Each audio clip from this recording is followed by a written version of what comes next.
Donc en fait, un bon commercial, ça va surtout être quelqu'un qui va avoir des clients qui achètent. Et là, du coup, c'est plus la même chose. Parce que quand on parle d'un processus de vente, en fait, on est centré sur soi, alors qu'un client qui achète, ça veut dire qu'on est centré sur l'autre. Donc en fait, quasiment parler d'un processus de vente, c'est déjà se tromper dès le début, parce que c'est centré sur le fait que je veux pousser mon produit, alors qu'en fait, il n'y a pas de vendeurs qui vendent, il y a surtout des clients qui achètent.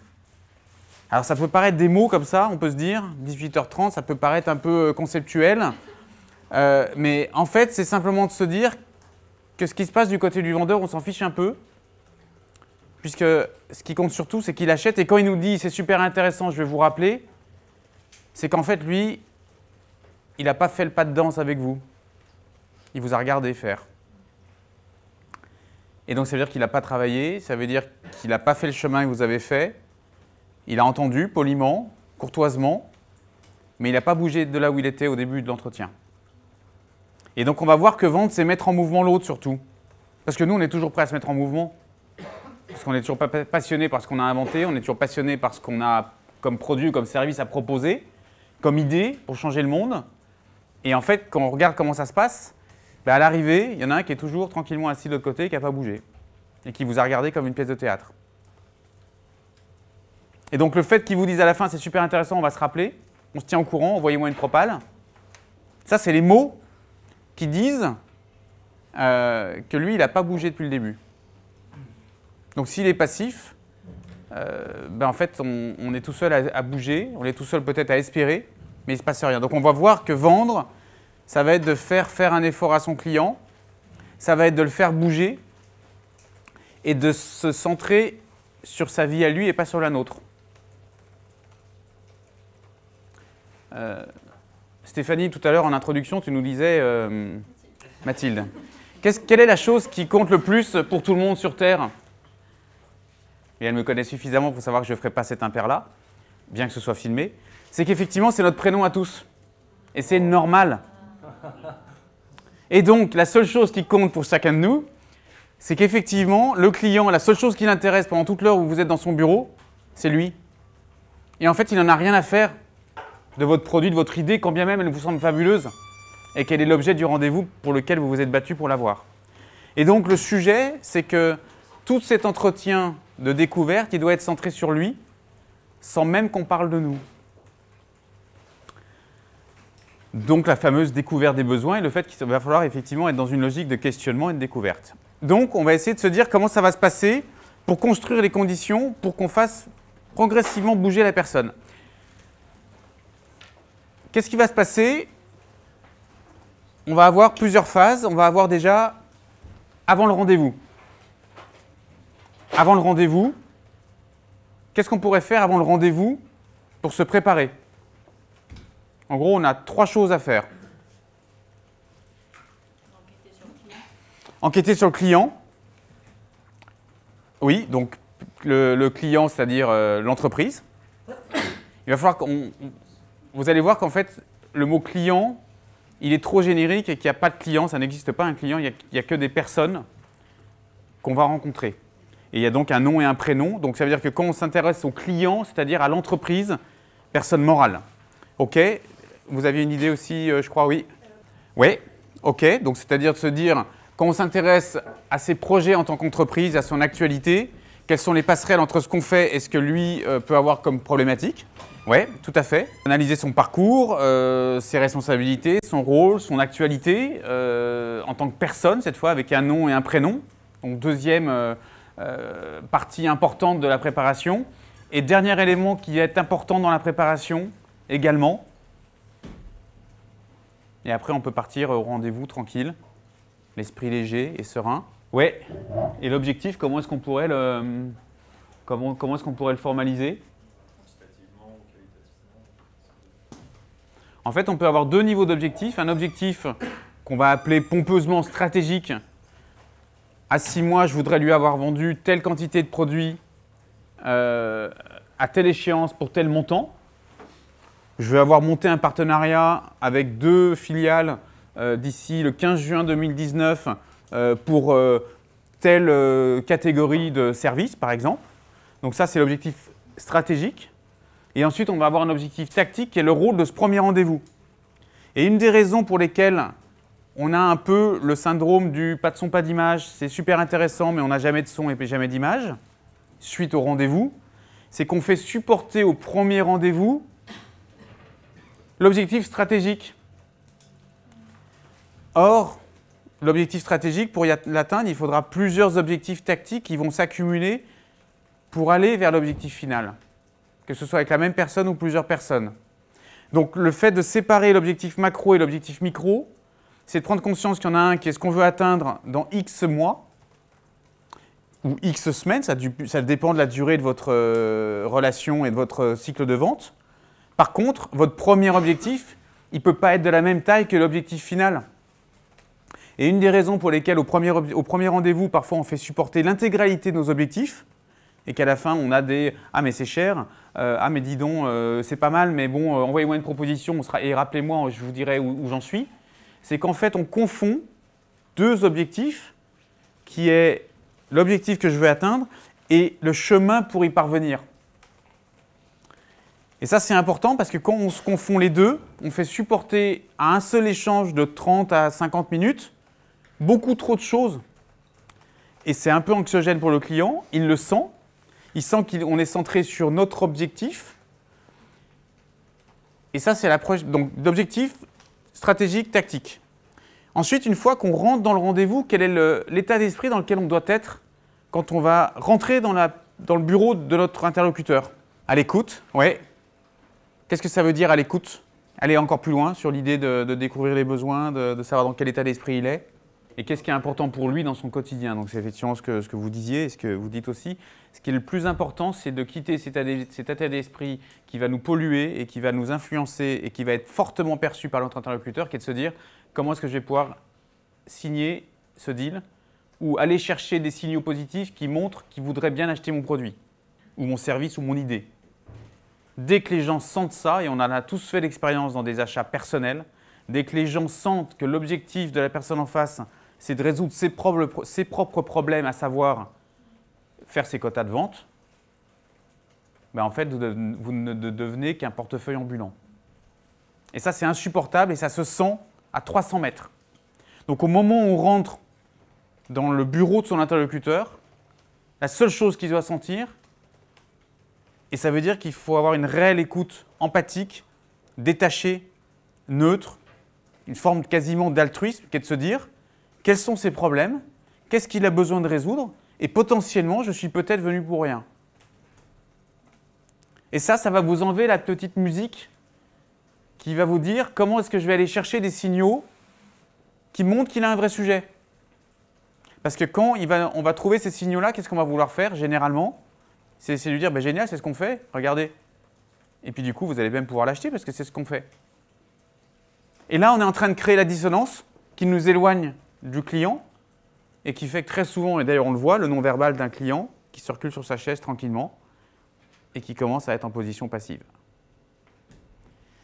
Donc c'est important le mindset, l'état d'esprit au démarrage, parce qu'il va conditionner la manière dont vous allez construire la relation humaine, sincère, qui va s'instaurer pendant ces 3 quarts d'heure d'échange. Ça veut dire que vous devez avoir aucun autre objectif que d'écouter la personne, capturer de l'information, comprendre sa réalité et sincèrement s'intéresser à ce qu'il pense, à ce qu'il vit, à ce qu'il doit faire dans son quotidien à lui pour réussir son année. Et donc la vraie question à se poser, c'est comment on essaye de comprendre comment lui cherche à faire réussir ses propres clients, ses propres partenaires, son propre écosystème. Donc on doit penser à 2 bandes. Qu'est-ce qui est important pour lui et surtout quitter qu'est-ce qui est important pour moi, qui serait éventuellement peut-être vendre. Et ça, c'est important. À nouveau, c'est du concept, mais ça va profondément modifier la manière dont on va démarrer un échange avec quelqu'un. Si on est centré sur est-ce qu'il va avoir des sujets, est-ce que je ne suis pas venu pour rien, comment je vais pouvoir le convaincre, comment est-ce que je vais pouvoir lui montrer qu'on est super bon, chaque fois que ça revient finalement sur une logique intéressée et pas intéressante, on perd la personne. Donc préparation, objectif macro, qu'on peut faire une version 1, objectif tactique, le prochain rendez-vous, qu'est-ce que je veux en obtenir? ben, un objectif de rendez-vous pourrait être, je veux avoir compris l'organisation de son service et identifier leurs principaux enjeux à 12 mois. Et c'est ça que je veux avoir réalisé à la fin de mon entretien. Ce qui est très loin d'avoir vendu. Et c'est là où on voit que la vente, c'est finalement le cheminement d'une action désintéressée qui à un moment va faire que le client va acheter. Et on n'aura jamais vendu. Et un bon commercial, c'est quelqu'un qui ne vend jamais. Il crée les conditions pour que ses clients achètent.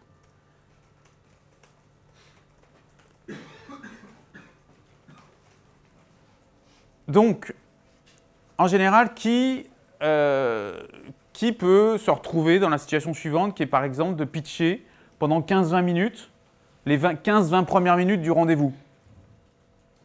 Qui, honnêtement, peut lever le doigt en disant « c'est vrai que nous, très souvent, on se retrouve au bout de 5 minutes à parler de nous pendant 15-20 minutes en présentant soit des slides, soit en racontant des histoires, mais on parle plutôt de nous. » parce qu'on sait qu'il faut faire des découvertes clients, mais il se trouve qu'au bout de 5 minutes, ils disent rien. Puis quand ils nous disent, bah, écoutez, moi je ne sais pas trop ce que vous faites, donc parlez-moi de votre projet et puis de ce que vous avez réalisé. Et puis là, du coup, bah, on finit par parler de soi pendant 15-20 minutes. Qui se retrouve un peu dans cette situation-là? Allez-y, allez-y, en général. Ouais. Ça arrive très très souvent, et pour en accompagner beaucoup, ça arrive super souvent. Donc il y a 2 sujets, c'est les pitchs. C'est comme les PowerPoint, comme les photos de vacances, comme les gamins, ça n'intéresse que ceux qui les font. Donc, c'est dur à entendre, mais la réalité, c'est qu'en fait, ça n'intéresse évidemment pas les autres. Parce qu'à nouveau, un client qui va être en condition d'acheter, c'est une personne qui va être en position de pouvoir changer de point de vue sur une situation, c'est quelqu'un qui va agir. Donc notre rôle, c'est de créer une interaction qui fait bouger la personne progressivement dans le rendez-vous.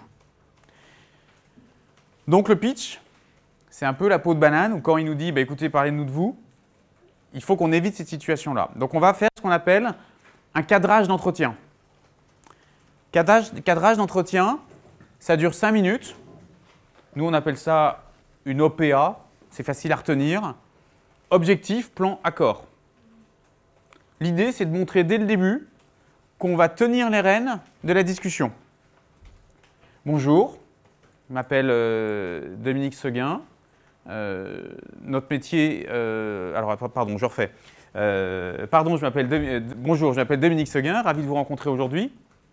L'objectif aujourd'hui, c'est de pouvoir échanger autour de vos enjeux de développement commercial. Ce que je vous propose, c'est que je vais vous dire rapidement qui nous sommes chez Questio. Je vais également me présenter. Et ensuite, on prendra l'essentiel de cet échange pour échanger autour de vos problématiques et de vos préoccupations. On va prendre environ 45 minutes. Est-ce que c'est bon pour vous? Et donc là, on pose tout de suite le cadre. On obtient un accord. On a posé la légitimité. On a montré qu'on prenait compte de son temps, qu'on avait une idée en tête, qu'on était structuré.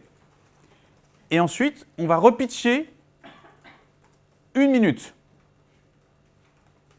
Pour qu'il soit clair sur ce qu'on fait, clair sur qui nous sommes. Et là, minute 3, minute 4, on quitte le crachoir et on se met en position d'intervieweur. Et on a 35 minutes, chèrement acquises, CF atelier numéro 1, pour qu'effectivement, si on a fait ce rendez-vous, c'est pour que ce soit lui qui parle. Donc, on va repitcher sur soi, de manière très concrète, très impactante. Bonjour, donc on a déjà cadré. Écoutez, Questio aujourd'hui, c'est 40 experts qui accompagnent plus de 200 clients pour avoir réalisé l'année dernière plus de 5000 sessions de travail en visio. On a des partenaires comme la BNP ou BPI. Et également, on accompagne le secteur de l'ESS. Si par exemple, on accompagne quelqu'un qui est dans l'ESS. Je ne vous en dis pas plus aujourd'hui. Moi, je suis en charge des partenariats et du développement commercial de la structure. On pourra y revenir tout à l'heure de manière plus complète. L'idée aujourd'hui, c'est qu'on parle de vous. Racontez-moi votre parcours. Et là, on va reconnecter sur la personne avec son prénom et son nom, qui elle est. Parce que c'est la meilleure connexion qui puisse se faire. Et à ce stade-là, on lui a simplement posé de la légitimité. On l'a rassurée sur le fait qu'elle avait raison de nous consacrer 45 minutes. Parce que sa première préoccupation après son prénom à cette personne, c'est de se dire, est-ce qu'il ne va pas me bouffer 45 minutes de mon temps? Parce que c'est ça qu'il a en tête, lui, pendant qu'il vous regarde tranquillement démarrer votre affaire. Et ça va nous permettre de sortir du pitch. On a pitché, on a dit ce qu'on faisait de manière très claire. Et là, on va pouvoir démarrer l'échange sur la découverte. Ça va? Ça résonne? Je vois qu'il y a des yeux qui réfléchissent, qui se disent « Tiens, comment on va pouvoir le refaire ?» Donc ça, en gros, minute 0, minute 5, vous avez un rôle majeur. C'est de créer la légitimité et de faire en sorte de lui faire son premier effort, c'est qu'il vous réponde à toutes vos questions. Parce que c'est vachement plus sympathique pour lui de se dire « Ils vont pitcher pendant 20 minutes, c'est peut-être un peu pénible. À la fin, je leur pose 2-3 questions. Quand ils vont me dire la sempiternelle question, ça vous intéresse, je vais répondre oui poliment. Et comme ça, à 35 minutes, je peux reprendre mes mails. Parce qu'ils auront quitté mon bureau. Un rendez-vous que je n'avais jamais demandé.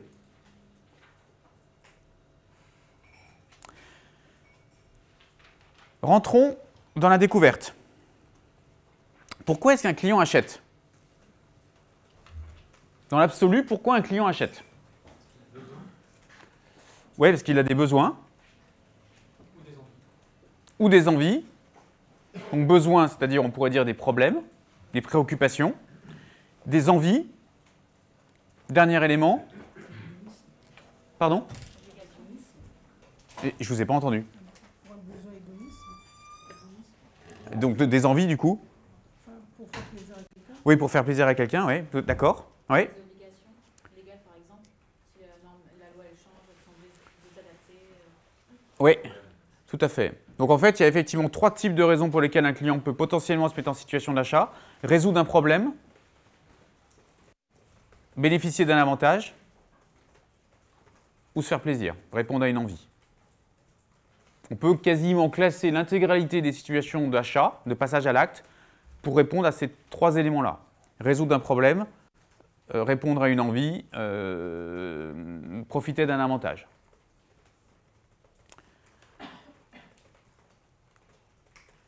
Dans quel état d'esprit est notre client à 8 h du matin quand lui, il a largement oublié que vous veniez à 15 h? Vous, c'est le truc de la journée, parfois même le truc de la semaine. Pour lui, il rentre du déj. Là, il ouvre, il a un pop-up.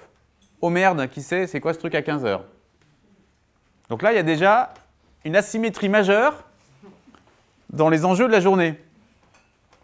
Vous êtes nickel, c'est le truc de la semaine, et lui, c'est avant sa réunion de 16 h, c'est après celle de 14 h 30. Donc il est dans quel état d'esprit au moment où potentiellement vous allez rentrer dans son bureau? Ça va le saouler, c'est-à-dire qu'effectivement, dit autrement, tout va bien. Tout va super bien pour lui. En tout cas, jusqu'à ce que vous le rencontriez, et dans l'absolu, il fait son truc. Donc là, on a un élément majeur, c'est que il y a 4 étages qui nous séparent du pitch. Par quel chemin va passer un client pour passer de « tout va bien » à « j'achète » ? Quelles sont les 4 étapes par lesquelles il va passer? Donc tout va bien, c'est la première. Notre premier frein, en fait, c'est jamais les concurrents, c'est le fait que la personne ne décide pas de changer. Premier frein de la nature humaine, avant tout autre frein, c'est qu'on décide de ne pas changer. Et on peut prendre les résolutions, on peut prendre plein d'autres choses. On peut prendre, est-ce que dimanche après-midi, alors qu'il fait froid dehors et que je suis bien sous la couette, est-ce que je vais courir? Ou est-ce que je vais faire autre chose? Est-ce que je me mets à mon cours d'anglais, à mon cours de peinture? Je ne sais pas. Mais à un moment, on passe notre vie à faire des arbitrages entre des choses qu'on va vraiment faire et des choses qu'on ne va pas faire.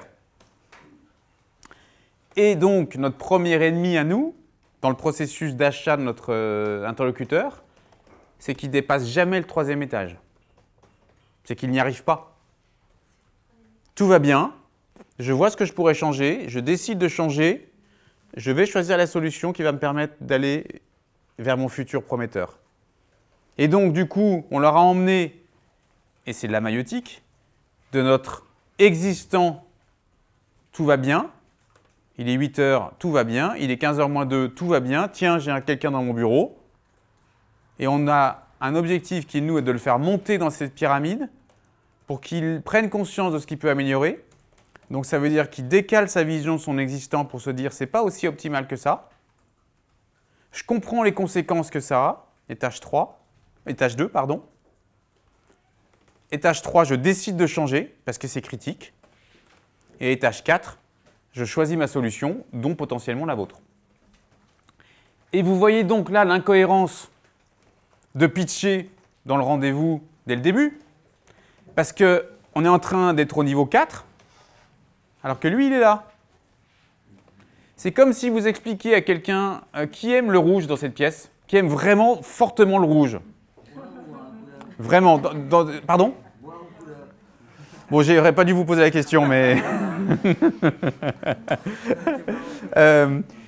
qui aime fondamentalement le jaune, couleur préférée? Voilà. Si on essaye de vous convaincre que le rouge est une plus belle couleur, ça risque de ne pas rentrer.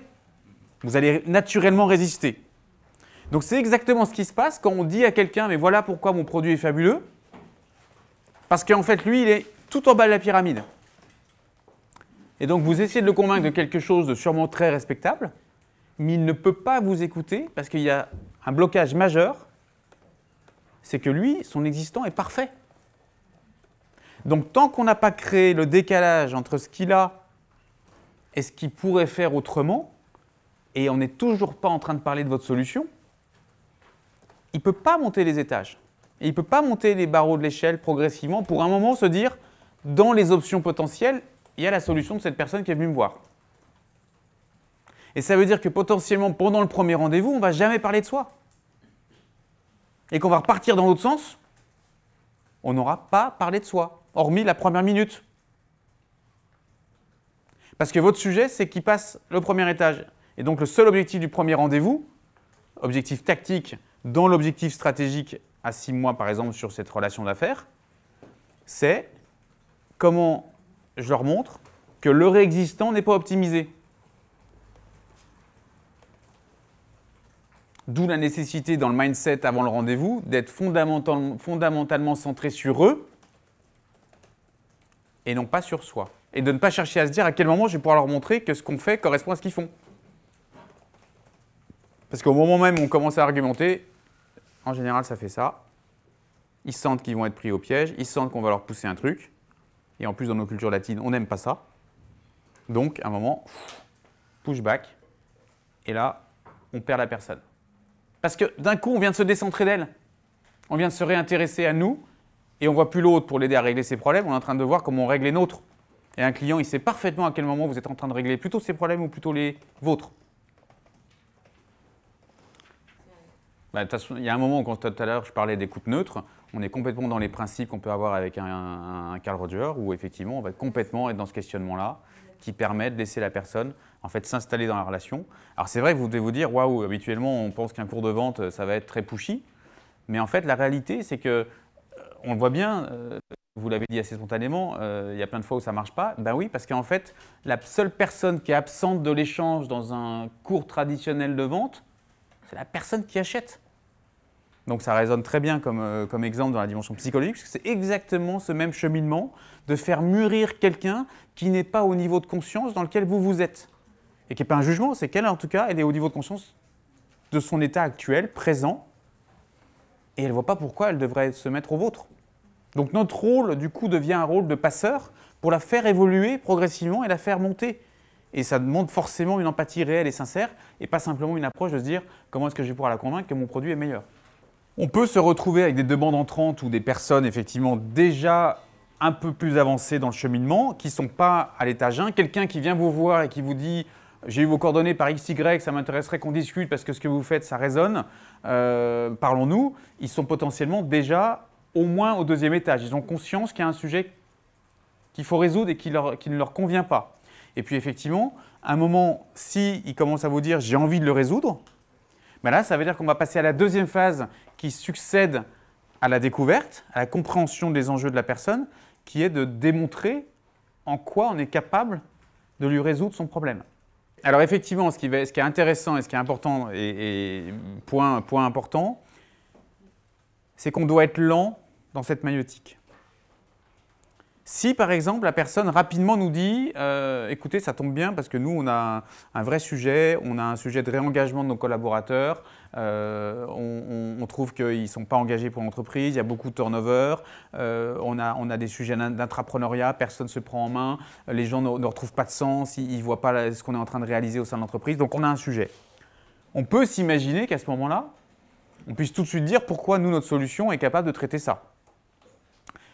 Ce qui est important, c'est qu'on ne pourra pas avoir la vision d'ensemble plusieurs fois d'affilée.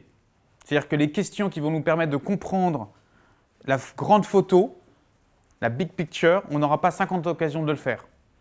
Donc on doit absolument avoir d'abord des questions en mode un peu hélicoptère. Quelle est votre organisation? Quels sont vos projets? Quelles sont les priorités de l'année? Qu'est-ce qui est important pour vous? Qu'est-ce que vous cherchez à réaliser? J'ai compris effectivement que vous aviez tel point qui était important pour vous. On le reprendra tout à l'heure et je le note. Revenons déjà à la compréhension de vos enjeux. Vous, en tant qu'entreprise, qu'est-ce que vous cherchez à faire dans votre secteur? Qu'est-ce qui est difficile pour vous? Quelles sont vos difficultés, vos préoccupations? Quels sont vos enjeux? Et on essaye de rester à une couche un peu macro pour ne pas rentrer tout de suite dans ce que j'appelle un peu la vision cahier des charges, où la personne serait déjà très mûre sur ce qu'elle veut faire. Parce que si on descend tout de suite dans des éléments micro, vous allez rater le contexte de ces éléments-là. Donc oui, il faut effectivement aller assez lentement. Ce qu'on va utiliser comme technique de questionnement, c'est une technique qui a une quinzaine d'années qui s'appelle le spin selling. To spin, c'est faire tourner, d'où la notion de faire tourner ces personnes, qui était un acronyme pour séquencer les 4 types de questionnements qu'on va avoir. La plus grosse difficulté qu'on a, parce que c'est de la nature humaine, c'est de passer de l'étage 2 à l'étage 3. C'est-à-dire qu'on a 1000 idées de ce qu'on pourrait changer, mais on est tous pareils, on a tous des priorités, des arbitrages à faire, et donc beaucoup ne vont jamais atteindre l'étage numéro 3, qui sera potentiellement votre principal frein à la vente. Et donc ça veut dire que le sujet du closing, quand on vend plutôt des prestations à forte valeur ajoutée en cycle long, mais même en cycle court si on vend à des particuliers, le sujet du closing n'est qu'un symptôme. La cause d'un mauvais taux de closing n'est jamais dans le closing, il est toujours dans une découverte mal réalisée. C'est quelqu'un qui est resté bloqué au 2e étage ou même au 1er. Donc vous pourrez faire tout ce que vous voulez pour closer. S'il est au 1er étage ou au rez-de-chaussée, il ne bougera jamais. Donc il n'y a jamais de problème de closing et il n'y a jamais de problème de prix. Oui. Clôturer un deal, finaliser une affaire, obtenir un engagement, signer. Ouais, ce qui fait qu'un client achète, c'est parce qu'on a créé les bonnes conditions de la découverte et qu'il a monté progressivement. Et c'est lui-même qui va monter et qui va se dire « j'ai besoin ». Donc il n'y a pas besoin de closer quelqu'un qui a pris conscience qu'il devait résoudre ses problèmes. Parce que le closer, ça veut dire qu'à un moment, on doit forcer un peu. Oui, ça peut servir. Oui, bien sûr. Je ne vous dis pas que ça ne marche pas. Mais c'est rarement le bon sujet. Et en plus, dans vos environnements ESS, la notion même de closing est un peu, pour moi, désalignée d'un certain nombre de valeurs qui sont propres à vos projets. Et pour moi, du coup, ce n'est pas une bonne manière d'instaurer une relation durable, gagnante avec vos partenaires. Donc vraiment, je pense que le closing n'est pas ce qui est important pour vous. Par contre, de créer de la valeur avec un bon questionnement, ça, les gens vont s'en souvenir. Le soir, ils vont rentrer en se disant « Waouh, il a bousculé ma manière de penser ». Et donc, les 4 typologies de questions qu'on va poser, le S, c'est pour question de situation. On va y revenir. Le P, c'est pour question de problème, de préoccupation, de priorité, d'enjeu, de challenge, de défi. Le I, c'est la question la plus puissante. Ce sont les questions d'implication que vous évoquiez tout à l'heure, les questions de conséquences. Et le N, need for solution, le besoin de solution, c'est le corollaire des conséquences positives. C'est le corollaire des conséquences négatives, c'est-à-dire quel est l'intérêt pour vous de régler ce problème? Ben, déjà, je le règle. Et en plus, en le réglant, je peux m'attacher à d'autres projets. Donc on a 4 questions qui vont pouvoir s'enchaîner progressivement au rythme de la personne. Des questions de situation, des questions de problème, des questions d'implication et enfin des questions sur le besoin et l'intérêt de résoudre le problème.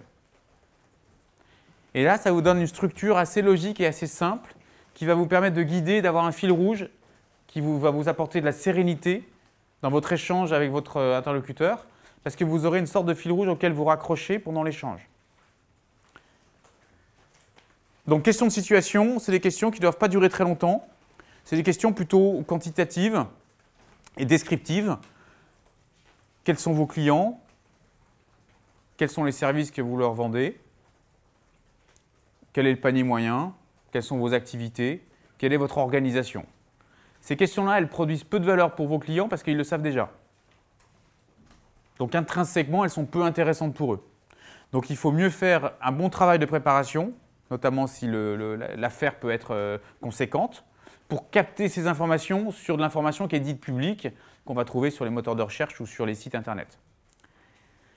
Donc ça, faut pas trop, ça permet de poser le cadre, ça permet un peu de briser la glace, permet de démarrer, mais on n'y reste pas trop longtemps parce que si on leur demande beaucoup d'informations descriptives, ben vous mangez votre capital temps qui est court et du coup vous l'empêchez de se poser des questions intéressantes. Là, on va rentrer dans le questionnement sur les préoccupations. Comment faire pour poser des bonnes questions de préoccupation? Il y a une technique qui est assez simple, c'est que c'est le miroir de tous les bénéfices que vous apportez à vos clients qui travaillent déjà avec vous. Parce que vous savez qu'on ne vend jamais le produit, on vend le bénéfice du produit. Et c'est important. On ne vend jamais le produit pour ce qu'il est. Le client, il s'en fiche du produit, ou de l'idée ou du service. Ce qu'il achète, c'est le bénéfice qu'il en tire. Du coup, il faut que vous listiez tous vos bénéfices, tout ce que votre offre réalise, procure comme avantage, comme atout, qui soit distinctif, et poser en miroir toutes les questions qui, par cette maïeutique, vont amener à prendre conscience du problème qu'il peut résoudre, et donc vous aurez le bénéfice qui permettra de résoudre le problème du client. Et ça, vous aurez votre liste de questions, de problèmes, de préoccupations que vous allez pouvoir poser. Donc vous allez pouvoir commencer par une couche très générique. Quels sont vos enjeux à 12 mois? Qu'est-ce qui est important pour vous dans l'entreprise, dans votre environnement concurrentiel? Qu'est-ce que vous cherchez à réaliser? Si vous deviez lister 3 priorités de l'entreprise, quelles seraient-elles? Vous allez essayer de mettre quelques lignes à l'eau pour déjà sonder sa réalité. Et une fois que vous aurez mis ces quelques lignes à l'eau, vous allez pouvoir commencer à rentrer dans des questions un peu plus précises. Mais quand vous me dites que, par exemple, vous jetez 20% de vos stocks alimentaires tous les soirs parce que la date de péremption est arrivée, dites-moi plus. Qu'est-ce qui se passe? Comment vous faites pour gérer tel type de problématique? Comment vous faites pour gérer le réengagement des collaborateurs? Quel est le niveau de turnover dans votre entreprise? Parce que vous savez que vous réglez ces problématiques-là. Comment vous faites pour attirer des jeunes talents dans vos secteurs qui ne sont pas forcément les secteurs où aujourd'hui les études montrent qu'il y a le plus de recrutement sur des tranches d'âge 25-35 ans. Comment faites-vous? Donc on va sonder, un peu comme le docteur va essayer de sonder votre état lors d'une conversation, une première conversation, ben vous mettez des lignes à l'eau et vous captez la donnée, vous captez ce que vous dit la personne de manière brute et sans classer en signaux favorables ou défavorables. On va essayer d'aborder un peu les do's et les don'ts d'un questionnement réussi. Un questionnement réussi en termes d'état d'esprit, c'est qu'on ne classe pas l'information. On n'essaye pas de rattacher toute information à génial, super, il a ce problème-là. Ou mince, il n'en a pas. On doit réussir à rester neutre. Parce que quand on commence à classer l'information, on va pouvoir à un moment classer une information comme étant négative, alors qu'en fait, elle ne l'est pas du tout. Typologie, exemple, on n'a pas de budget pour ce genre de projet. Spontanément, notre cerveau reptilien va classer mince, négatif. Mais oui, mais il y a eu un début de réponse tout à l'heure. Si le problème qu'il a, et peut-être dont il n'a pas conscience, lui coûte 100 000 euros, et que vous pouvez lui résoudre en lui faisant payer une prestation de 10 000 euros, mais en fait, vous lui faites économiser 90 000 euros. Donc le sujet du budget n'est pas un sujet. Donc il y a une première règle, c'est qu'il ne faut pas classer les informations en positif ou négatif. Parce qu'à partir du moment où on fait ça, on est à nouveau en train de se décentrer de la personne à qui on parle. On est en train à nouveau de rentrer dans nos enjeux à nous et pas les siens. Il ne faut pas oublier que lui, il est toujours au rez-de-chaussée. Hein. Et que nous, notre rôle, c'est de le faire monter. Deuxième élément, un bon questionnement, c'est un questionnement ouvert. Donc des questions ouvertes. Or, comme on ne s'écoute pas poser des questions, je vous le dis, je vais vous demander d'accepter et de me croire, 90% du temps, on pose des questions fermées.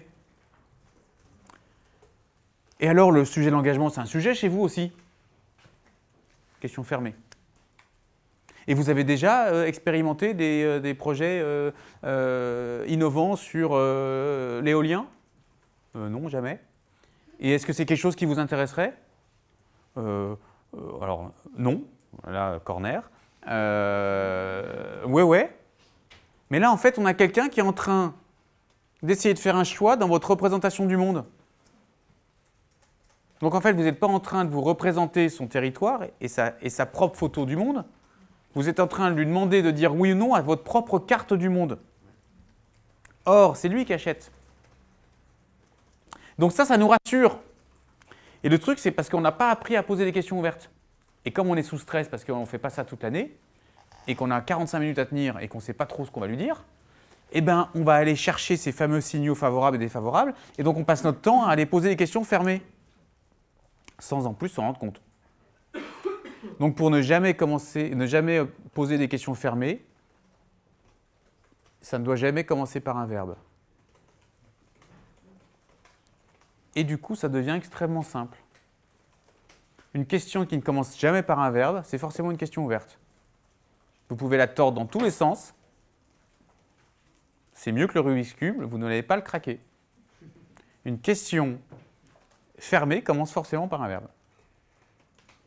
Et avez-vous déjà imaginé de faire une campagne d'influence sur Instagram? Non, jamais. Mais est-ce que vous connaissez Instagram?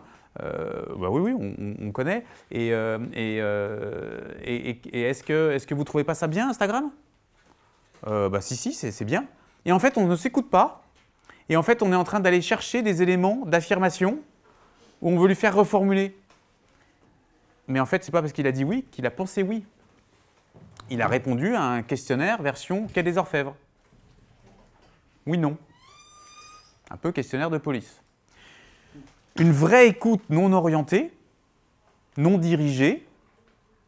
Vendre, on pourrait dire que c'est l'acronyme de vendre avec une écoute non dirigée et une réelle empathie.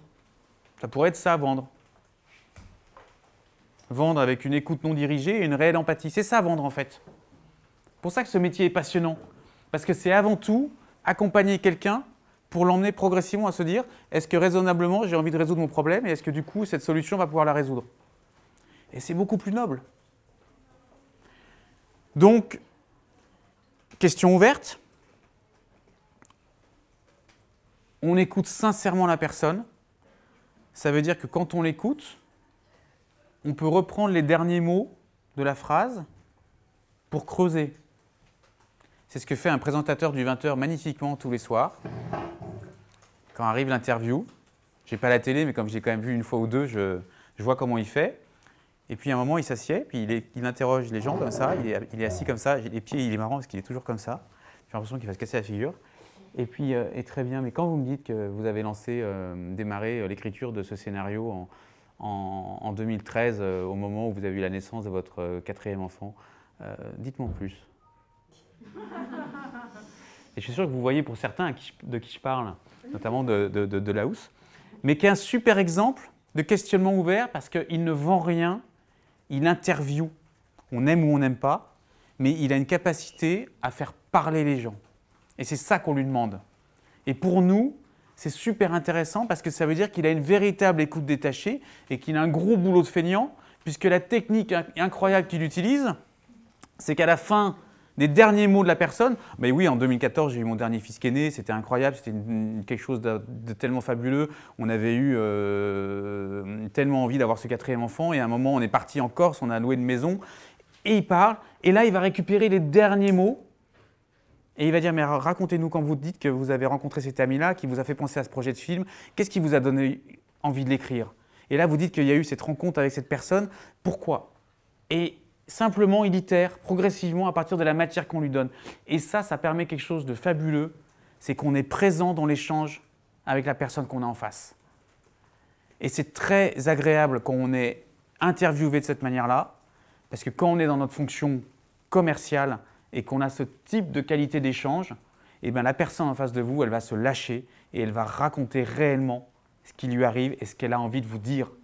Et votre rôle, c'est plus de poser des questions pour arriver à votre but, mais là, vous allez simplement être dans une écoute non dirigée, neutre, et vous allez prendre ce qu'elle vous donne sans classer ce qui est positif ou pas positif.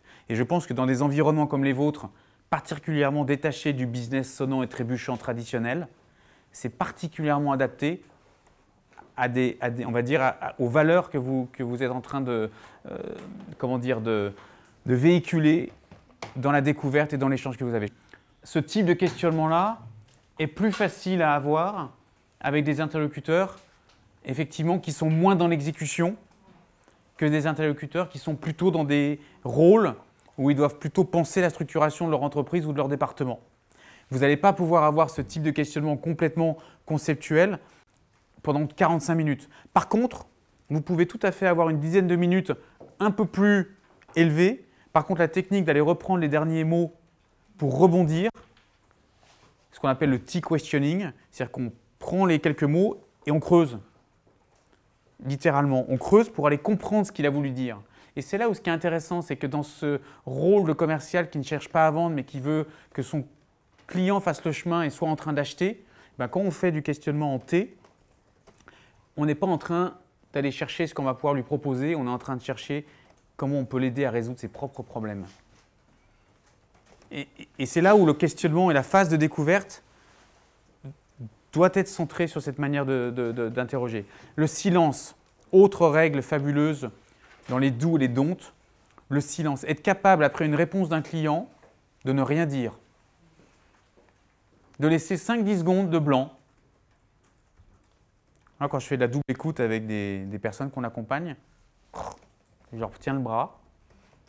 Alors, ils sont au téléphone souvent. Plus facile, on en fait plus. Je leur tiens le bras. Attends, il dit rien. Je dis, parfait, il dit rien. Nous non plus. Et là, d'un coup, l'humain ayant horreur du vide, ils vont vous livrer le vrai truc que tous les autres n'auront pas eu. Que tous les autres n'auront pas pu capter parce qu'ils étaient tellement centrés sur eux. Et là, ils vont… Ah, et d'ailleurs, ce que je vais vous dire, c'est vrai que ce projet, il est clé, et en fait, il nous tient particulièrement à cœur parce que… Et il déroule. Et là, vous allez capter une information d'une richesse beaucoup plus forte que si vous aviez tout de suite embrayé sur votre prochaine question pour aller capter votre signal favorable qui va vous permettre de repartir en disant « super, ça l'a intéressé ». Et puis, pas de son, pas d'image. Donc, laissez ces golden silence s'installer. Laissez ces moments où c'est lent, où c'est calme et où la personne va pouvoir instaurer une relation de confiance. Donnez envie d'en savoir plus, mais sans tout donner, parce que sinon, après, on ne peut plus créer l'interaction et puis on a déjà tout dit. Donc effectivement, il faut arriver à laisser ça avec ces zones un peu d'inconnu. Et si jamais il vous dit « mais attendez, là je voudrais en savoir plus sur ce… racontez-moi, d'ailleurs en plus j'ai un de mes copains qui bosse dans telle activité, qui m'a parlé de vous, je veux en savoir plus », très bien, je vois que c'est un point qui est important pour vous. Je vous en reparlerai tout à l'heure. Je le note, et on le note vraiment. Et repartons de vous. Et on met de côté. Donc là, on a posé nos questions de situation, on est rentré dans nos questions de priorité, préoccupation, enjeu, problème, challenge. On a mis des lignes à l'eau. Et une fois qu'on a un sujet, oui, pour nous, le sujet de l'impact environnemental est important. C'est important pour notre image de marque, c'est important pour notre stratégie 2025. On veut davantage prendre en compte l'impact économique de nos activités parce qu'on sait qu'on a un niveau de pollution qui est élevé. Et donc, on a des externalités qui sont conséquentes. Donc, c'est un sujet pour nous. Là, la tentation majeure, c'est de tout de suite dire, bah, ça tombe bien, c'est ce qu'on fait. En plus, l'autre, il nous a dit qu'il fallait attendre 25 minutes avant de commencer à parler. Là, l'autre, il a un sujet. C'est bon, ça fait 25 minutes que je ne parle pas de moi, je vais peut-être pouvoir reparler un petit peu de notre truc. Et ça boue. Le truc, c'est que quand on passe de l'étage 2 à l'étage 4, je vois que j'ai un problème. Ah ouais, vous avez raison. Donc, soit il vient avec son problème, soit c'est explicite, soit c'est implicite. Mais en tout cas, à un moment, il arrive à « j'ai pris conscience que j'avais un problème ». Soit vous l'avez aidé à, soit il est déjà à ce stage-là. Là, si on passe sur l'étage 4, voilà pourquoi est-ce qu'on peut faire ça. On rate une étape d'ancrage majeure. Je décide de régler mon problème. Et donc, si vous le pitchez pour lui dire « nous, on sait faire », il va rester passif. OK, ils savent faire. Il a bien un problème, mais ce n'est pas parce qu'il a un problème qu'il a décidé de le résoudre. Vous allez pitcher, vous allez rentrer, vous allez dire « génial, il a un problème ». Je l'ai pitché, il m'a dit c'est super intéressant. Dans mon super CRM, en mode post-it, je l'avance d'une case en disant génial, ils ont adoré. Le soir, en rentrant à la maison, je dis génial, super chérie, c'était une super journée. Top. Il avait un problème, on sait le résoudre, il m'a dit à la fin c'est super intéressant. Et il m'a même dit envoyez-moi une propale. Donc là, on bat la chabade. Et puis, 6 mois plus tard, on se dit tiens, c'est bizarre le post-it. Peut-être le remettre un peu au début, parce qu'en fait, il n'a plus jamais avancé d'une case. Parce qu'il nous a manqué une étape extrêmement importante, l'ancrage, qui est « je décide de régler mon problème ». Et pour décider de régler le problème, il va y avoir nos fameuses questions de conséquences, dont on parlait tout à l'heure, notre connecteur, qui va nous faire passer de l'étage 2 à l'étage 3. L'étage 2 à l'étage 3, c'est les questions d'implication. Et très bien, quand vous me dites que vous vous préoccupez des enjeux d'externalité, je vais prendre un distributeur qui aurait des taux d'invendus importants et donc potentiellement le fait de jeter toutes les nourritures le lendemain de la date limite de consommation, qui est une date d'ailleurs indicative. Eh bien, dites-moi pourquoi c'est gênant. Ben, c'est gênant parce que c'est pas bien pour l'environnement. Et là, on se dit, ben, c'est bon, il l'a dit. Et ben non, il va falloir creuser encore. Et quand vous dites que c'est pas bien pour l'environnement, dites-moi plus. Bah, déjà, c'est pas bien parce que ça veut dire que quand on jette un tiers de nos produits qui n'ont pas été vendus, ça veut dire que de manière très économique, on a acheté un tiers de trop. Donc on perd de l'argent. Ensuite, ça veut dire qu'on a détruit de la matière première qui aurait mieux fait de rester à l'état où elle était initialement plutôt qu'au final de la finir à la détruire. Qu'en plus, cette matière-là, ils auraient pu être consommés par des gens, mais comme il y a une loi qui dit qu'on n'a pas le droit de donner des produits si ça n'a pas été dans un certain format, ben en gros, on ne peut pas le donner à des gens qui, eux, auraient peut-être besoin de ces produits gratuits. Mais quand vous dites que ça représente 30% de vos achats donc, qui ne sont pas vendus, quelle somme ça représente? Ben, on fait, je ne sais pas, X millions de chiffre d'affaires, donc un tiers, ça fait un tiers de ce million-là. Et ça représente quel montant? Ben, je ne sais pas, supposons 10 millions. Et pourquoi c'est gênant pour vous? Ben, parce que c'est une somme qu'on perd tous les ans et chaque année, on fait telle activité, donc quand on perd ça, c'est quelque chose qu'on pourrait faire autrement. Et donc, vous allez creuser. Et il y en a qui vont me dire « ouais, mais c'est quand même pénible, et puis ça ne se fait pas ». Et puis à un moment, ils vont nous dire « mais vos questions, elles sont un peu basiques et évidentes, donc c'est un peu pénible ». Mais on ne peut pas se mettre à la place de celui qui est en train de faire le chemin, de nommer des choses dont il n'a pas autant conscience que vous. Parce que vous êtes déjà à l'étape 4, parce que vous savez déjà résoudre ce type de problème. Mais lui, il n'a pas forcément encore fait ce chemin. Puis c'est le premier que vous rencontrez dans l'organisation. Et puis même si c'est lui que vous rencontrerez à nouveau, c'est la première fois qu'il fait ce chemin de potentiellement mettre ce sujet sur la table. Donc les questions d'implication, elles vont permettre de commencer à montrer que ça peut être un sujet qui va laisser sur le côté et qui ne va pas traiter. Et donc, ça veut dire qu'on ne peut toujours pas dire ce qu'on fait et on ne peut toujours pas dire comment est-ce qu'on va le résoudre. Oui? Vous pouvez redonner des exemples des questions de Alors, je vais vous prendre un exemple très trivial parce que ça va parler à tout le monde et c'est simple. Prenons, j'adore vos chaussures et j'adore le fait que vous ayez changé les couleurs de lacets, je trouve ça génial.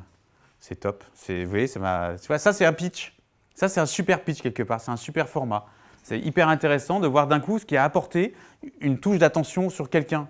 Voilà, c'est juste pour dire qu'on fait un pitch, et je vais répondre à la question.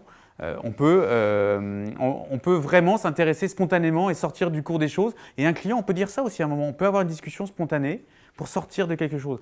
Je voulais répondre tout à l'heure à ce que vous disiez, c'est que en fait, c'est à la fois comme une pièce de théâtre. On connaît le texte tous les soirs, mais le public va toujours changer. Et c'est là où à la fois il faut être ultra préparé parce que tout ce que je vous dis là, en même temps, c'est un art très précis. Et par contre, chaque entretien, ça va être différent. Et c'est ça où il faut remettre de la sincérité, de l'humanité et de l'authenticité, alors qu'en même temps, on va se dire que ce soir, tout ce qu'on se dit, c'est ultra cadré. Il y en a souvent qui me disent, mais c'est tellement cadré que ça ne peut pas marcher, les gens le sentent. Bah, si on est vrai, ça passe très bien. Reprenons un exemple. Supposons qu'on vende la solution, la fourchette à un restaurateur. Vous connaissez tous la fourchette? On l'a peut-être tous utilisé, vous l'utilisez peut-être pour certains de vous. Imaginons qu'on aille voir un restaurateur, Luigi, Pizzaiolo, à Issy-les-Moulineaux. On va le voir à 10 h du mat. On rentre dans son restaurant, on papote avec lui et on va lui vendre la fourchette. 3 manières de faire. Je lui pitch pendant 25 minutes pourquoi la fourchette c'est fabuleux. Je lui fais l'article. Bon, ça ne marche pas forcément beaucoup, pas forcément très efficace parce qu'on va lui faire tomber sur la tête un argumentaire et on espère qu'il va dire oui à la fin. En général, ça ne marche pas beaucoup. Deuxième approche, questionnement ouvert. Très bien, Luigi. Racontez-moi comment ça se passe dans votre restaurant. Ben, ça marche bien, je fais les meilleures pizzas d'Issy-les-Moulineaux, ça tourne d'enfer, j'ai appris la pizza il y a 5 ans. Super. Est-ce que vous connaissez la fourchette?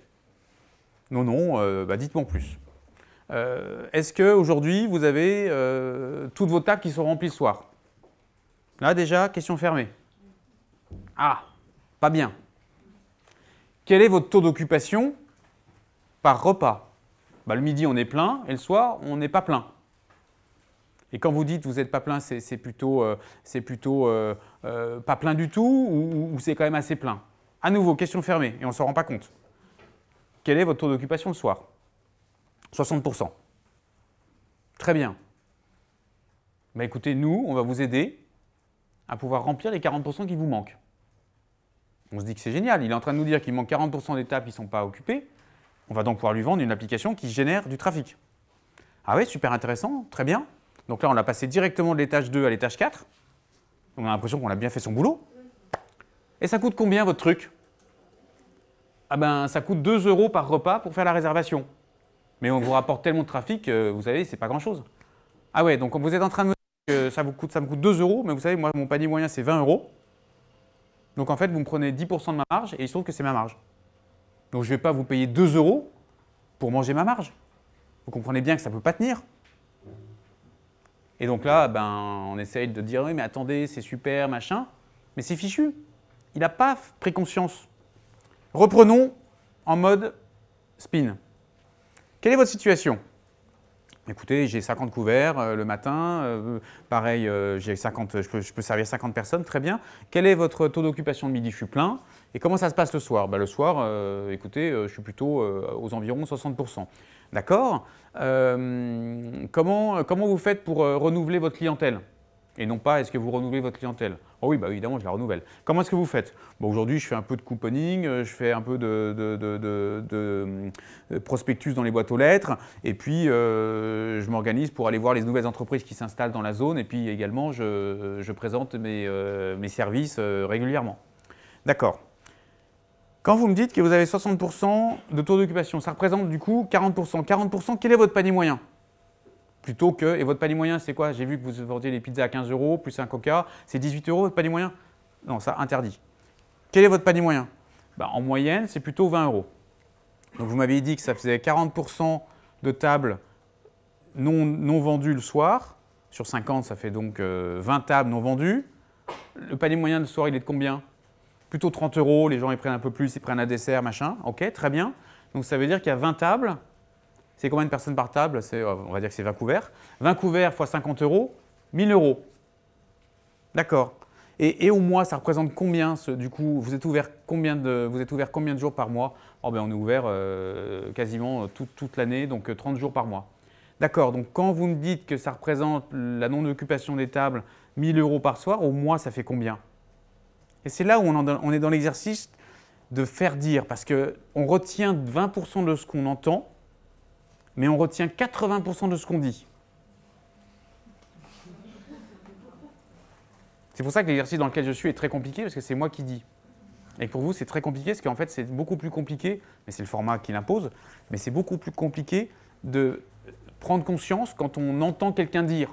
Là, ça glisse un peu sur vous. Si vous le disiez complètement, vous, tout ce qu'on est en train de dire là, l'appropriation serait bien supérieure. Donc là, notre Luigi, donc ça fait combien par mois? Écoutez, ça fait 30 000 €. Et à l'année, ça représente du coup quel volume finalement qui n'est pas vendu le soir alors que vous avez 300 000 €. 300 jours, 1000 €, 300 000 €. Qu'est-ce que ça représente pour vous cette somme? C'est pas mal, c'est quasiment mon emprunt sur 10 ans pour faire toute la rénovation que j'ai entamée il y a 4 ans. Donc c'est exactement l'emprunt que j'ai fait auprès de la banque, c'est 300 000 €. Et là, on a quelqu'un qui a fait le chemin tout seul de voir l'intérêt qu'il y aurait à avoir plus de monde le soir. Vous lui avez toujours pas dit ce que vous faisiez. Vous lui avez toujours pas dit « Ah, c'est génial, on va pouvoir t'aider ». Vous avez juste emmené la personne à prendre conscience que le sujet d'avoir 40% de non-occupation le soir, ce qui était juste une information dont il avait conscience peut-être, ça devient un sujet critique. Et là, vous avez fait votre job de commercial, c'est que vous n'avez rien vendu et la personne est en train d'acheter. Si la conversation elle est avec des questions ouvertes, les gens vont vraiment se livrer. En tout cas, ça fait une vingtaine d'années que je pratique avec cette méthode-là et j'ai jamais des gens qui m'ont dit « Écoutez, on arrête là, c'est pas un interrogatoire ». Oui, les premières fois, ça fera un peu interrogatoire. Mais au fur et à mesure, avec l'aisance, ce sera vraiment conversationnel. Et les gens sentent que vous leur apportez de la valeur parce qu'en fait, vous les aidez à penser différemment leur existant. Et là, d'un coup, ils commencent à se dire « Tiens, j'avais pas vu les choses comme ça ». Et c'est ça notre rôle. Et avant même qu'on ait simplement parlé de ce qu'on fait. Et donc, quand on arrive à ce premier sujet, la tentation, c'est de se dire « Ça y est, j'ai fait tout dérouler ». Il m'a dit que, en plus, l'intérêt collatéral de régler ce problème, c'est qu'en fait, il pourrait rembourser plus vite son emprunt. On se dit « Je vais argumenter ». Ça tombe bien, parce qu'à la fourchette, notre métier, c'est d'apporter du trafic, parce qu'on a une base d'utilisateurs incroyables qui vont regarder sur leur application à l'heure où ça fait glouglou ici, et donc ils vont voir votre restaurant, et donc ils vont potentiellement pouvoir s'enregistrer facilement. Eh bien non. Toujours pas. On va remonter à la surface, et on va remettre une ligne à l'eau, pour voir s'il n'y a pas d'autres sujets à trouver. Parce qu'une fois qu'on sera rentré dans la partie « je vous montre comment on fait », vous ne pourrez plus recréer les conditions d'une découverte. C'est fini. Quand il sera à l'étage 3 sur le sujet sur lequel vous l'aurez amené, vous ne pourrez pas, en termes d'état d'esprit, le ramener dans une phase de questionnement. Donc il faut ce qu'on appelle stocker ce premier problème identifié, et dire « J'aimerais évoquer un autre sujet avec vous, Luigi. Comment vous vous y prenez pour les réservations au quotidien? Comment ça fonctionne ?» C'est simple, je suis en train de faire mes pizzas le matin, ça sonne. En fait, moi, le soir, par exemple, je prends que des réservations parce que ça me permet de planifier mes stocks, machin. Donc, vers 15h, 16h, je commence à faire ma pâte, ça sonne. Donc, j'ai la main pleine de farine. Alors là, je me suis acheté un petit kit main libre, c'est un peu plus facile. Je décroche, je vais écrire sur le kit de l'agenda qui est ici. Je mets de la farine partout. Et puis, il y a les gens qui annulent, il y a les gens qui annulent pas. D'accord. combien de temps ça vous prend tous les jours? Ça va bien me prendre, je sais pas, j'ai jamais fait le calcul. Je sais pas, vous avez combien de réservations? Je vous ai dit tout à l'heure, environ 30, mais il y en a qui annulent, il y en a qui annulent pas. On reviendra sur les annulations après. Donc il y en a 30, très bien, donc ça veut dire que peut-être 1 heure en fait. Comment vous le vivez? Oh, c'est super pénible. Je suis en train de faire mon travail, ce que j'aime faire, prendre mes produits, préparer, couper. En plus, j'ai une aide, donc je suis en train de la former, donc ça nous coupe à chaque fois. Mais dites-moi plus, qu'est-ce qui est pénible en fait quand vous me dites que vous travaillez avec cette aide? Parce qu'en fait, on est en train de travailler, je suis en train de lui expliquer quelque chose et du coup, je dois partir, aller au téléphone et puis en fait, c'est incessant, c'est toutes les 5 minutes que ça peut sonner. D'accord. Et pourquoi c'est pénible? Parce qu'en fait, ça rompt la conversation, ça en fout partout, et puis voilà, c'est pas agréable. Et si on réglait ce problème, qu'est-ce que ça apporterait comme intérêt pour vous? S'il y avait plus ça, en fait, ce qui serait super, c'est que du coup, je suis vraiment avec la personne, je bosse avec elle, on a vraiment 2 heures tranquilles, et puis au moins, on travaille vraiment. OK. Et si je vous montrais comment est-ce qu'on peut vous aider à résoudre ce problème de réservation sans que vous ayez un agenda, ça vous intéresserait? Ouais, ça pourrait m'intéresser. Et là, à nouveau, c'est lui qui a dit, c'est lui qui a pris conscience. Et à la fin, on va juste reformuler et aller chercher pour le coup cette fois un oui. Volontairement. Donc là, on est enfermé. Si j'ai bien compris, ce sujet est donc pénible pour vous, oui. Si je vous montre comment est-ce qu'on peut le résoudre, ça vous intéresserait? Oui. Et là, on va chercher de l'acquiescement, on va chercher de la validation, parce que là, on veut qu'il monte avec nous. Et là, on veut qu'il passe, qu'il mûrisse son niveau 2 pour potentiellement se dire, ouais, en fait, là, ça commence à être très pénible. J'ai 40% de mes tables qui ne sont pas occupées, j'ai la farine plein les mains toutes les après-midi et j'en mets plein l'ordinateur ou plein l'agenda, ça ne me va pas. Et puis après, dernier sujet qu'on peut aborder, qui doit faire partie des questions qu'il pose, j'imagine, comment vous gérez vos stocks que vous aviez achetés et qui n'ont pas été consommés? La burrata, ça ne se garde pas des semaines entières. Donc vous n'avez pas envie de l'acheter. Mais en même temps, vous ne pouvez pas savoir combien de gens viennent, donc vous en stockez un peu plus que prévu, donc vous l'achetez forcément. Donc si vous aviez une planification. Donc là, à nouveau, on va rentrer dans le questionnement. Comment vous faites pour gérer vos stocks au plus fin pour avoir le moins de pertes possible?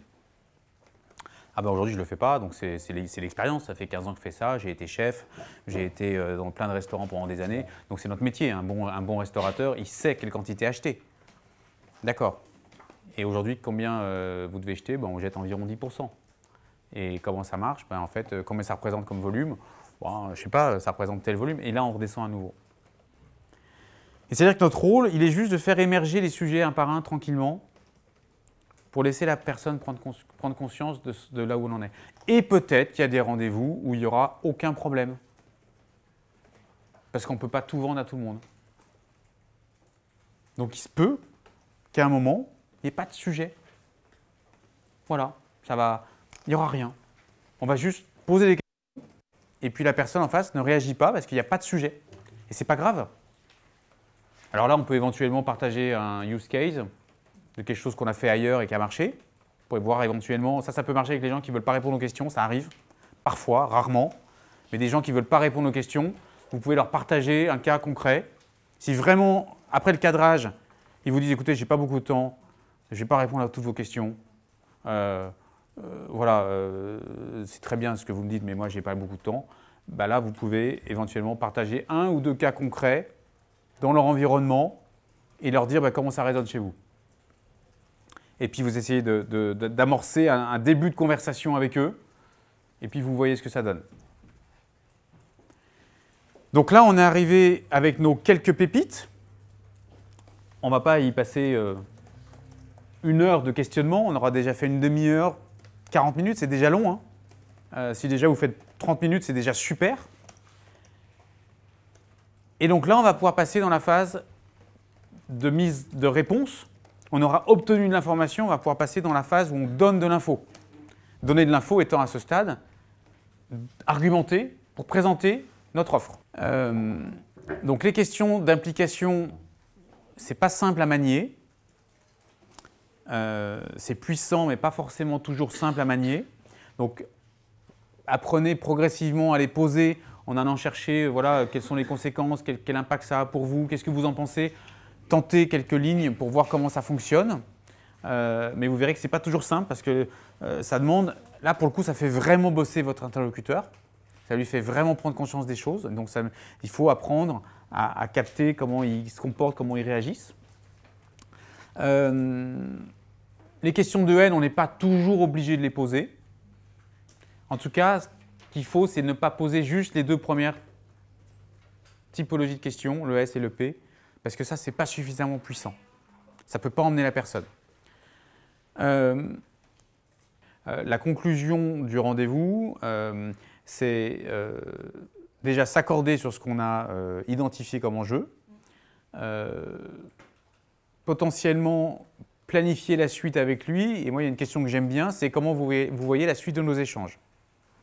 À nouveau dans un mode acteur, parce que quand c'est nous qui drivons en disant voilà ce qu'on va faire, ils peuvent éventuellement poliment soit accepter, soit refuser, mais en tout cas, on n'aura pas réellement mesuré leur niveau d'implication. Quand on leur dit comment est-ce que vous voyez la suite de nos échanges, ils vont plus facilement, on aura plus facilement une réponse qui sera réelle et spontanée de leur point de vue.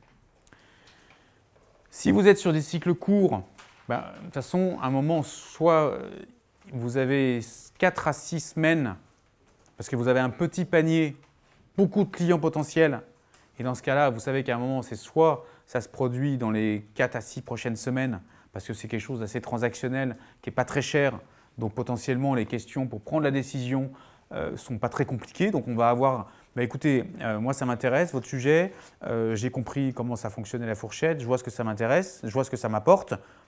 Parfait. Là, les questions qu'on peut poser, c'est quel est votre processus de décision?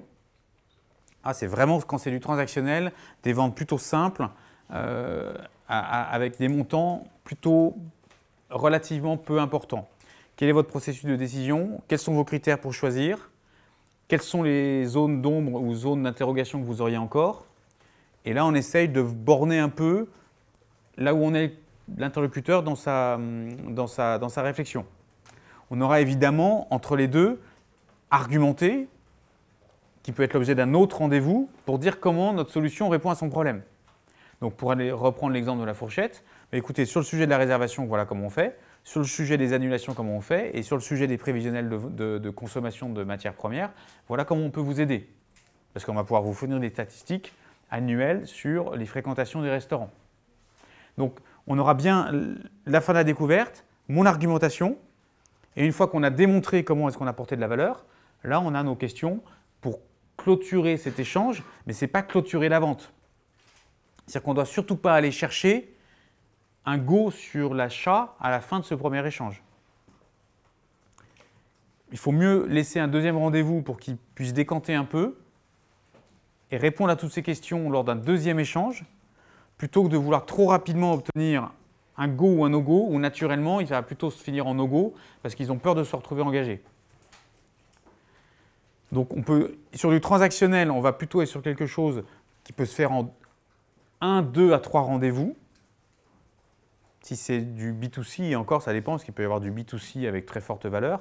Mais en tout cas, si c'est plutôt petit panier avec beaucoup de clients, vous allez avoir des cycles de vente assez normés avec 1, 2, 3 rendez-vous. De toute façon, vous n'allez pas pouvoir économiquement consommer trop de ressources commerciales à vendre. Parce que si ça vous coûte trop cher de vendre, ça ne va pas tenir économiquement.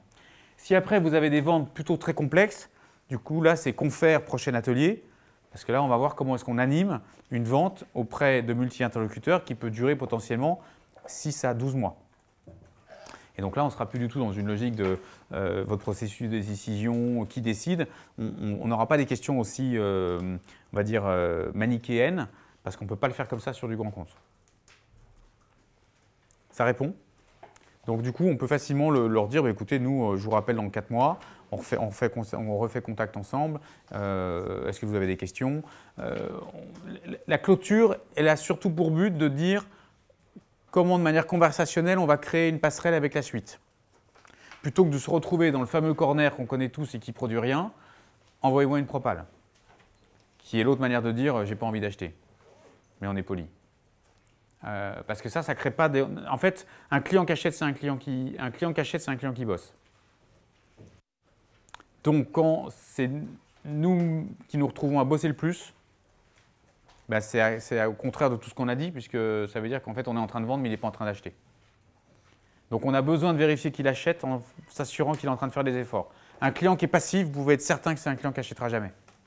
Combien même il vous a dit, c'est super intéressant, j'adore. Les environnements de vente régulés, quelque part, administration, donneur d'ordre public, c'est vrai que c'est sûrement les formats un peu les plus compliqués. Ce n'est pas une nouvelle très facile parce que c'est vrai qu'ils sont dans des jeux de rôle, ils sont dans des canevas d'achat qui sont ultra normés, puisque ça va sur des formats d'appel d'offres publics qui sont très difficiles à pouvoir modifier. Un appel d'offres même privé, on peut encore appeler des contacts au sein de l'entreprise, c'est du gré à gré. Sur du public, il y a des normes, c'est cacheté, il y a des deadlines, on ne peut pas appeler en amont, il y a des séances collectives de questions, alors il y en a aussi dans les grands comptes privés, mais c'est vrai que dans le public, c'est tellement normé pour protéger l'intérêt de ceux qui financent au final, c'est-à-dire nous avec nos impôts, qu'effectivement les normes d'achat sont très réglées. Donc ce n'est pas un espace le plus facile pour aller faire bouger la réflexion.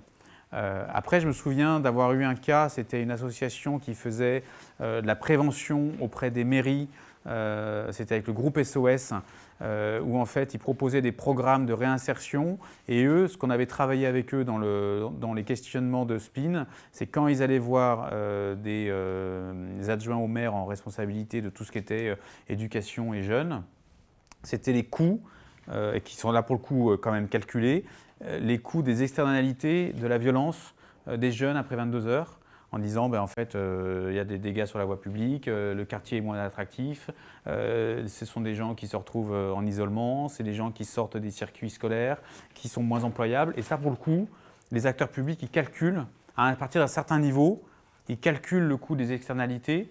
Et à un moment, ça les intéresse d'avoir des programmes qui vont leur permettre de se dire, en fait, si on consomme, je ne sais pas, 100 000 € d'un programme, alors ça va être les fameux les appels à projets, où ils vont pouvoir se dire, finalement, si on dépense 100 000 € en prévention, ça évite que ça nous coûte 500 000 à remplacer les poubelles et les bancs brûlés tous les 15 jours. Donc je sais qu'ils avaient travaillé sur ce type de questionnement pour faire bouger, notamment dans les phases de pitch, pour justement pas simplement positionner un pitch en disant, nous on fait de la prévention et on va vous économiser ça. La phase de questionnement pré-pitch était de dire comment vous faites pour gérer ça. Donc ils allaient un peu les bousculer.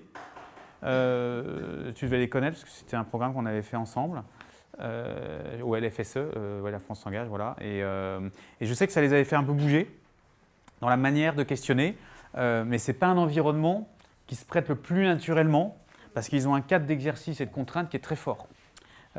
Donc oui, ça donne des pistes pour faire bouger la réflexion. C'est sûr que ce n'est pas des gens qui vont se prêter complètement au jeu d'un questionnement normé avec le S, puis le P, puis le I, puis le N. Il y en a qui avaient, je me souviens, c'était le conseil départemental, je crois, à Évry. Voilà, c'était compliqué. Par exemple, c'était forcément dans un format réunion où on pitchait pendant 45 minutes. C'est-à-dire qu'ils leur disaient, vous arrivez, on vous donne 30 minutes et vous nous exposez tout ce que vous savez faire pendant 30 minutes et on n'est pas là pour vous parler. Avec tout ce que je viens de vous dire là, compliqué de faire quelque chose. Donc là, un des formats qu'on verra un peu la prochaine fois, ça peut être un format un peu co-construction, où on essaye de faire quelque chose d'un peu plus conversationnel, où on donne de la matière, mais on va chercher du feedback en permanence. Pour essayer de sortir d'un mode où ils nous disent, de toute façon, vous avez 30 minutes pour parler de vous, et après, on vous dira au revoir. Donc c'est pas simple, là-dessus, je n'ai pas de réponse magique, parce que le cadre est rigide. À un moment, ça peut poser la question de son modèle. Là, c'est l'atelier précédent qui est de se dire effectivement quelles sont mes cibles. Et à un moment, comment est-ce que je diversifie mes financements entre du public et du privé. Est-ce qu'à un moment, je ne peux pas avoir peut-être des financements plus petits, mais venant par du privé, où je peux davantage actionner que des financements uniquement publics. Ça peut être aussi un sujet de ciblage. Parce qu'à un moment, si vous subissez le cycle d'achat et que vous ne pouvez pas l'influencer, ça veut dire qu'après, c'est simplement une question statistique. Si vous êtes 10 à répondre, c'est une chance sur 10. Donc c'est vrai que vous ne pouvez pas actionner grand-chose. Donc c'est un vrai sujet de se dire est-ce qu'on répond à des appels d'offres, est-ce qu'on répond à des appels d'offres publics, est-ce qu'on se pose la question de diversifier nos sources vers des sources qu'on n'imaginait pas. Je sais que c'est des sujets qui sont souvent abordés dans les projets de SS. Notamment les associations qui perdent en subventions et qui du coup veulent diversifier. Mais ce qui parfois en fait est une bonne nouvelle parce que ça oblige à penser autrement plutôt que d'être dépendant jusqu'au jour où la subvention s'arrête, qu'on n'a pas de plan B Et en fait, d'avoir pensé autrement permet d'aller dire, mais tiens, en fait, ces gens-là, ils seraient super intéressés. Ça représentera peut-être que 30% de nos financements. Mais par contre, au moins, on n'est pas dépendant à 100% d'appels d'offres publics où c'est un peu la roulette russe. La conclusion de l'échange, oui. Eh ben, on peut lui demander de nous envoyer effectivement un rapport interne sur telle ou telle thématique, s'il en a un, pour voir s'il va l'envoyer. Donc c'est le miroir de envoyez-nous une propale et on verra la semaine prochaine, je ne sais plus quand c'est, dans pas très longtemps, comment ça se passe. Mais oui, ça peut être de lui envoyer ça peut être de nous mettre en relation avec quelqu'un d'autre, ça peut être de reprogrammer un échange intermédiaire de débrief. Écoutez, je vous rappelle sous 10 jours et puis comme ça, vous me posez toutes les questions que vous avez sur la manière dont je vous ai présenté nos solutions. Donc voilà, l'idée, c'est de trouver des moyens où on va pouvoir s'assurer qu'il a un peu de boulot. Donc ça peut être des éléments. Vous m'avez parlé d'un rapport statistique, machin, est-ce que vous pouvez me l'envoyer? Vous m'avez parlé d'un fichier Excel qui reprend des données que vous êtes en train de traiter sur vos adhérents. Écoutez, est-ce que vous pouvez me l'envoyer? Comme ça, moi, je vous fais un premier retour, je vais l'analyser. Mais à chaque fois, il est dedans, il n'est pas juste spectateur. Et ça permet de voir même juste le non-verbal, ou en tout cas, même si c'est au téléphone, le ton, de voir s'il est en train là de s'aligner ou de se désaligner. Non, mais à ce stade, c'est trop tôt, envoyez-moi d'abord une proposition. Bon, ça, c'est quelqu'un qui n'est pas en train de bosser. Donc ça, c'est un signal faible, qu'il n'est pas en train, même fort, qu'il n'est pas en train de bouger. Donc en fait, il n'est pas en train d'acheter. Ce n'est pas gênant, mais on verra à la prochaine session, c'est qu'en fait, s'il n'est pas en train d'acheter, ça ne sert à rien qu'on s'évertue à vendre. Parce qu'en fait, il n'a pas changé d'étage. Il est toujours peut-être au premier ou au deuxième, mais en tout cas, il n'a pas avancé comme vous. Et donc, il n'est sûrement pas au quatrième. On doit toujours faire du commentaire guidé quand on remet une proposition. Donc, c'est-à-dire qu'il ne peut pas la découvrir avant nous. Et ça, c'est à nouveau une des thématiques de la prochaine fois. Donc le prochain atelier. Donc on va traiter ce sujet-là, mais en tout cas ce qui est certain, c'est qu'on n'envoie jamais une propale par mail. Jamais, jamais, jamais, jamais, jamais. Sauf si c'est du transactionnel et qu'on a 1000 clients à 10 € et qu'effectivement on s'en fiche, c'est statistique, il y en a 10% qui transforment. Et dans ce cas-là, on envoie bien 1000 propales à 10 € et c'est copier-coller. Mais si ce n'est pas ce format-là que vous avez, on n'envoie jamais une propale par mail. On a le rôle de guider et on sait que si on va tout de suite vers l'explication de notre valeur, on pourra difficilement le remettre en position « je redécouvre from scratch ». Donc il faut mieux faire durer ça un peu. Et une fois qu'on a bien tout compris, si c'est mono-interlocuteur, à nouveau vente plutôt simple, là on peut commencer notre argumentaire. Vous m'aviez dit que vous aviez tel problème, voilà comment on le traite, voilà la raison, ce qu'on fait et pourquoi est-ce qu'on sait traiter votre truc. Comment ça résonne pour vous. Et là on peut argumenter dans le même rendez-vous ou dans le rendez-vous d'après. Si c'est des ventes plus complexes, plus type grand compte, avec des projets plus conceptuels, des problèmes qui peuvent varier, dans ce cas-là, on va construire une proposition sur mesure et là, on aura effectivement le rendez-vous de remise. Mais c'est bien de montrer aux clients que ce n'est pas qu'un sujet de propale et qu'on peut aussi argumenter, présenter sans parler de prix. On a beaucoup parlé du sujet du prix tout à l'heure, pas forcément un sujet de prix. À nouveau, il faut cheminer tranquillement pour lui faire prendre conscience. Et c'est un point important, c'est qu'il faut, on en reparlera la prochaine fois, c'est qu'en fait, le prix, une propale, c'est jamais une question de prix. La vraie question, c'est est-ce que déjà il a envie de régler son problème? Et ensuite, combien vaut son problème? Et donc, après, le prix devient qu'une composante pour régler le problème. Mais oui, on peut aller mettre quelques lignes à l'eau, faire les allers-retours et ensuite dire « Ok, maintenant j'ai compris, il y a 3 sujets pour vous et je vous montre comment on fait. » Mais ça vaut le coup de le faire tenir un peu. Alors, on peut s'exercer avec ses collègues. Et ça, c'est super. Parce qu'en fait, ce qui est le pire, c'est de consommer des vrais matchs pour s'entraîner. Et ça, c'est affreux. Et on le fait tous. On consomme les matchs à s'entraîner. Or, on n'a pas le droit. Parce que c'est un match, donc si on y va, et surtout quand on en a peu, on n'a pas le droit de les utiliser pour s'entraîner. Donc on devrait s'entraîner qu'au bureau, entre nous. Donc on peut tous les lundis matins s'entraîner sur je pitch, sur l'OPA, sur mon questionnement ouvert. Il faut mieux se faire des séances de 20 minutes tous les lundis matins, entre soi, devant son miroir, machin, on fait comme on peut, mais en tout cas pour ne pas consommer un match. Parce que quand on consomme un match à s'entraîner, ben on grille le match en fait. On a des changements profonds d'attitude humaine à avoir. Oui, donc ça veut dire qu'il faut vraiment s'entraîner. Ouais, c'est-à-dire que de ce questionnement-là, ça vaut vraiment le coup que vous preniez une demi-heure toutes les semaines. Si en tout cas la méthode vous parle, que ça résonne, que vous sentez que ça peut vous aider à faire différemment, et de toute façon de tester, vous savez, c'est les 3 A. Adopt, adapt, assess. Vous adoptez, ensuite vous adaptez à votre pratique, et ensuite vous devenez un adepte du truc. C'est-à-dire entre la théorie et votre sauce. Donc, ça ne vous coûte rien d'essayer pendant un mois de vous entraîner, de faire ensuite pendant les matchs, les vrais matchs. Vous adoptez ce qui ne marche pas. Si vous voyez que tel type de question, ça ne marche pas, que ça ne le fait pas, que les gens n'aiment pas, bah, vous adoptez. Et puis après, vous avez votre propre pratique. Et à force de répéter pendant 3, 4, 5 mois, ça va devenir votre flux personnel. Et là, vous devenez adepte. Donc c'est… Oui, mais il faut faire l'entraînement. Ouais. Et la difficulté, c'est que comme on s'entraîne pendant les matchs et on fait pas mal en le faisant, mais on le fait quand même, bah, du coup, on avance au rythme des matchs. Donc on ne progresse pas beaucoup parce qu'il y a souvent moins de matchs que d'entraînement. Parce que si on a 5 rendez-vous par mois et qu'on s'entraîne au match, ben en fait, on s'est entraîné que 5 fois. Et en plus, on a grillé des matchs. Donc en fait, on est perdant sur tout. Mais c'est très dur d'arriver à se dire, tiens, lundi matin, 10h, 10h30, on se fait un entraînement d'une demi-heure. Parce qu'il faut mettre un peu son ego de côté parfois. Et ça, il y en a pas mal qui me disent, ouais, c'est un peu dur de se retrouver. En fait, le vrai truc, c'est qu'il faut mieux perdre pendant l'entraînement que pendant le match, quoi. Et que la différence entre le sport amateur et le sport professionnel, c'est qu'eux, ils s'entraînent vraiment. Et quand ils jouent, ils sont très bons. Et nous, on est trop souvent en sport amateur parce qu'on ne passe jamais de temps à s'entraîner et qu'on voudrait gagner les matchs. Sujet passionnant mais je comprends que ce ne soit pas simple hein, de mettre en œuvre la pratique. Ouais. D'autres questions? Merci infiniment pour votre écoute et votre attention. Merci à vous.